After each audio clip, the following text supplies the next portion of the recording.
Okay, so this morning I want to share one tip. You're trying to book a flight, you're trying to book an itinerary for a visa application, and of course you want it free or you want it very cheap. So I want to share this tip. You really like it. It's serious. Okay, so I was trying to do that and then I found a way to do it, and I would just want to share with everybody who is also going through the same thing. All right, so first of all, if you have the destination country you're going to, find all the airlines that are going to that destination, go to their website and then try at least take 5 or 4 or 4, and then try and book the itinerary or try and book a flight.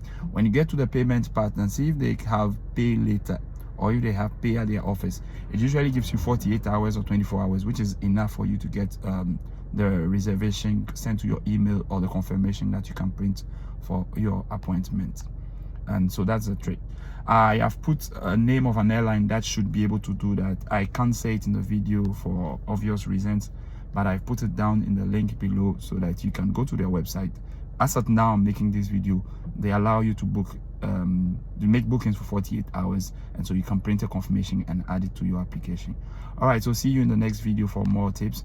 If you like it, you can subscribe and get more of this, and then follow us and then share with other people. All right, bye.